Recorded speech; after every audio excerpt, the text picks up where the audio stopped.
ये किसी meat grinder जैसा दिखता है, लेकिन ये मशीन मटन या मीट की बजाय सर्किट बोर्ड को ग्राइंड करती है। दक्षिण अफ्रीका में एक रिसर्च प्रोजेक्ट के लिए ये सेटअप तैयार किया गया है। इसके जरिए ये पता लगाया जा रहा है कि सर्किट बोर्ड के कीमती हिस्सों को कैसे रिसाइकल किया जाए। हम सर्किट बोर्ड को क्रश करने की कोशिश में हैं ताकि उसकी अंदरूनी परतों तक पहुंच सके, यानी उस तांबे तक जो परतों के बीच में है। तांबा या फिर सोने जैसी धातुओं को हासिल करने की प्रक्रिया महंगी और मुश्किल है। दक्षिण अफ्रीका के ई वेस्ट के ज्यादातर हिस्से को प्रोसेस करने का काम देश के बाहर की कंपनियां बड़ी भट्टियों में करती हैं। हमने महसूस किया कि दक्षिण अफ्रीका में बहुत सारे लोग सर्किट बोर्ड को जमा करते हैं और फिर रिसाइकिल करने वाले के पास ले जाते हैं। वो उन्हें तोड़कर देश के बाहर भेज देते हैं। तो हमने कहा कि क्यों नहीं इस मटेरियल को हम यहीं प्रोसेस करें और नौकरियां पैदा करें। वैज्ञानिकों के लिए चुनौती थी ऐसे तरीके का पता लगाना जो छोटे स्तर पर कम लागत में काम कर सके और साथ ही वातावरण को प्रदूषित ना करे।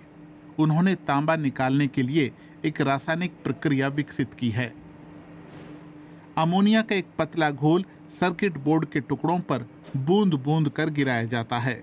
कई दिनों बाद ये घोल तांबे को अलग कर देता है, जिसका पता उसके नीले रंग से चलता है।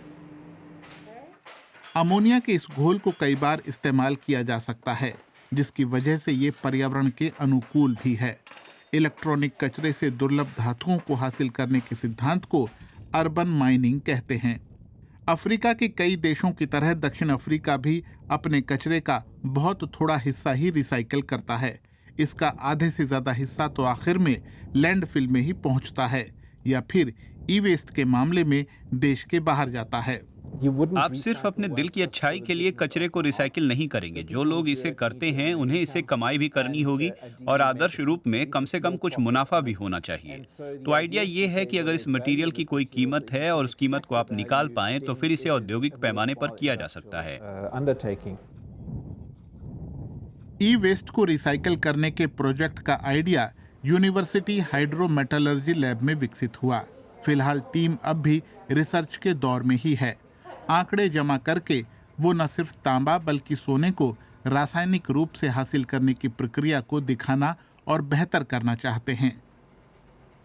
कम लागत और ऊर्जा की किफायत के साथ ही इस तरीके का एक और फायदा भी है। इस प्रोजेक्ट में हम स्थानीय लोगों के लिए तकनीक विकसित कर रहे हैं और यही चीज मुझे रोमांचित करती है। अफ्रीका में हम दूसरे देशों की तुलना में बहुत कम इलेक्ट्रॉनिक कचरे का निपटारा कर रहे हैं, लेकिन उसके बाद भी हमने ग्रीन टेक्नोलॉजी खोजने में सफलता पाई है, जिसकी मदद से धातुओं को हासिल किया जा सकता है, वो भी पर्यावरण को नुकसान पहुंचाए बिना। केप टाउन के इंडस्ट्रियल एरिया में जोखेन पैटरसन एक स्थानीय रिसाइकलिंग कंपनी में जाते हैं। ये कंपनी अब भी ई वेस्ट का निर्यात कर रही है। पेटरसन को नए कच्चे माल की तलाश है। अब तक रिसर्चरों ने एक ही तरह के मॉडल बोर्ड का इस्तेमाल किया है ताकि नतीजों की तुलना की जा सके। भविष्य में इस तरीके को हर तरह के सर्किट बोर्ड पर काम करना होगा।